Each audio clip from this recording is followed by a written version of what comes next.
Halo semuanya, malam ini saya mau melanjutkan kembali cerita episode baru yang berjudul Khusus Waktu.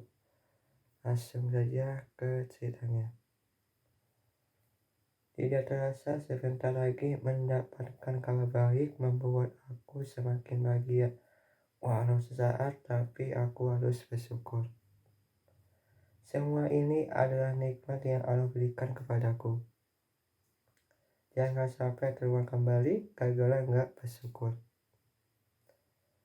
Mudah-mudahan kita tetap bersyukur apapun dalam segi makanan, baju, dan lainnya. Asalkan jangan membuat orang sekitar merasa risih terhadap apa yang kita perbuat. Seharusnya bisa menjaga silaturahmi itu paling utama. Kalau yang lain merasa tak sepatutnya dibicarakan, aku minta maaf ya. Kadang aku nggak tega lihat orang-orang saling bermusuhan gara-gara salah satu dari mereka ada saling mengejek satu sama lain. Padahal di hal itu semua masalah nggak seberapa dibanding masalah yang pernah aku alami. Tapi itu terserah dari mereka juga menanggapinya seperti apa. Aku hanya bisa mengingatkan saja selepas itu ya bagaimana mereka. Lagian sama ini aku hanya berharap saling mendukung apapun. Contohnya seperti ini lebih simpel. Kalian lagi sibuk gak? Kalau misalkan enggak, bagaimana setiap bulan kita buat sesuatu, tapi sebisa mungkin harus kreatif. Walaupun ada beberapa orang yang tidak setuju mengenai saran dari aku, tapi aku nggak marah kok. Paling penting sudah sampaikan kepada mereka. Hidup memang seperti ini, nggak ada sempurna. Setidaknya bisa menyampaikan melalui mulutku. Padahal dalam bayanganku di sini banyak yang setuju. Tak sesuai apa yang ada di bayanganku. Haha. Tapi lucu juga mereka hanya bisa menolak dibanding memberikan saran lebih kreatif. Ya sudahlah, setiap orang kan karakternya berbeda-beda. Terkadang aku merasa risih melihat anak kecil, membuatku mengingat kembali kepada adikku tercinta. Sekarang kabarnya bagaimana ya?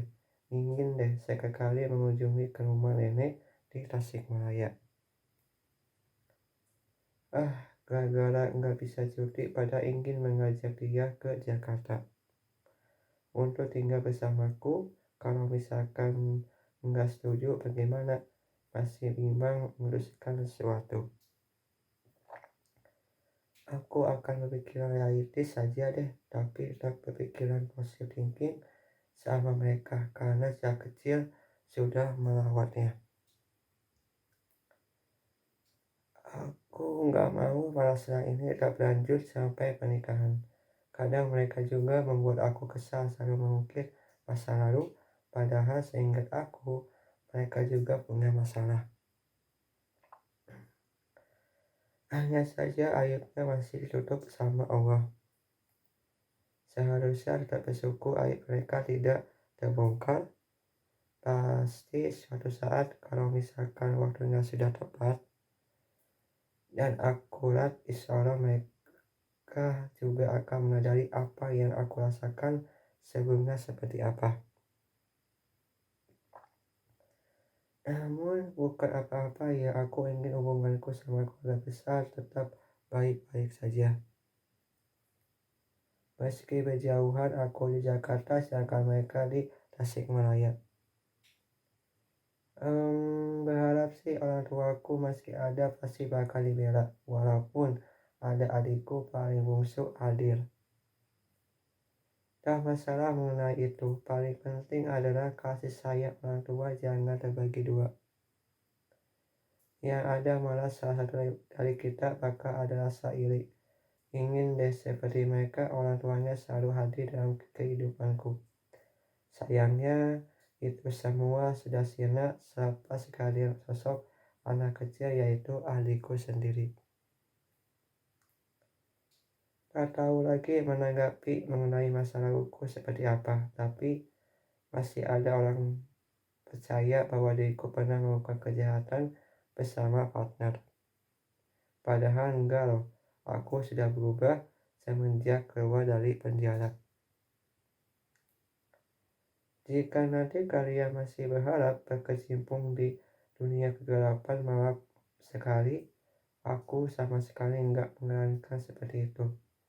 Nanti malah aku sendiri kena imbasnya. Please jangan mungkin masa lalu, aku ingin menjaga adikku tercinta. Pasti dengan benar tidak ingin ketemu sama kakak sendiri setelah meninggal dari kalian. Kecuali yang positif boleh deh. Jangan sampai kalian membuat hubunganku sama adikku tercoreng gara-gara mendengarkan mengenai masa laluku.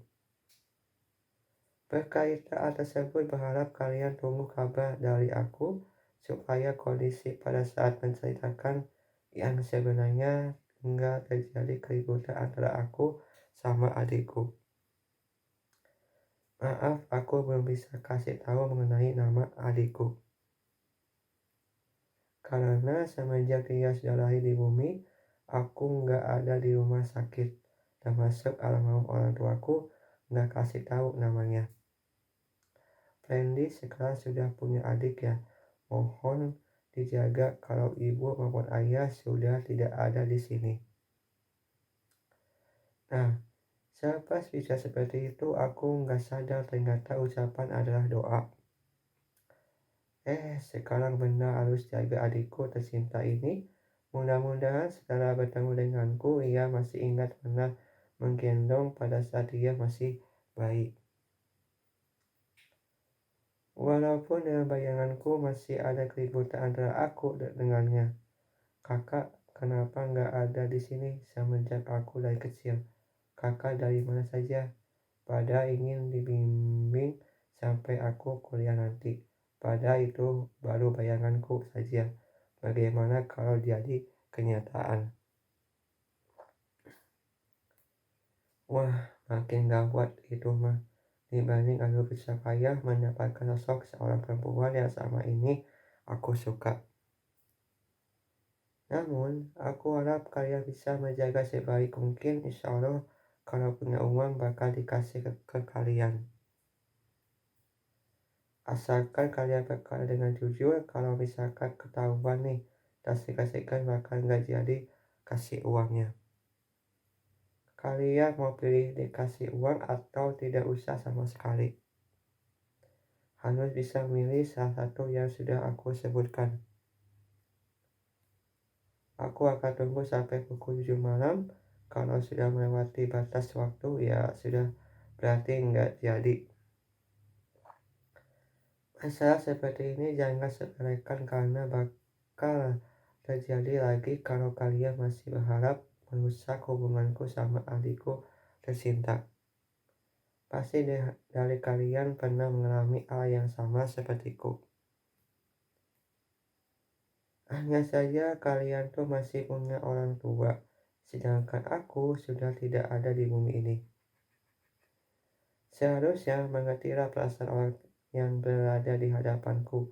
Masa ia harus mengingat lagi? Mau sampai kapan seperti ini? Walaupun diriku bicaranya tidak pakai nada tinggi, dia ekspresiku apakah sedang marah atau enggak. Percuma saja sih, kalian kan tidak mau berubah lebih baik dari sebelumnya. Tapi dalam benakku, aku yakin sih kalian tuh masih punya hati nurani. Hanya saja masa ada rasa gengsi, jadi kelakuan kalian seperti itu. Malah tetap berpikir positif thinking mengenai kalian dalam menjalani kehidupan di dunia.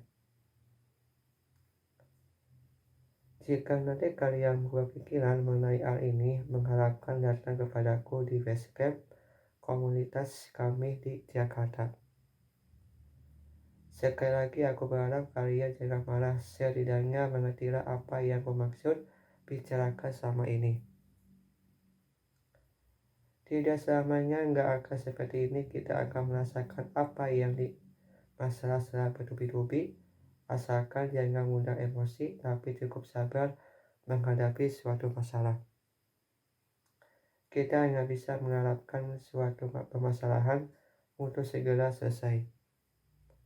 Demi hubungannya baik-baik saja, namun apakah kalian ada sedikit ingin berubah demi keluarga tercinta, menghidupkan sosok yang bisa membawa ke arah yang lebih baik dari sebelumnya. Keadaan seperti ini yang membuatku rindu berkumpul bareng keluarga besar Pendi Nugraha. Itulah cerita untuk episode baru yang berjudul Khusus Fatu episode kedua. Selengkapnya ada di YouTube jam 7 malam. Terima kasih.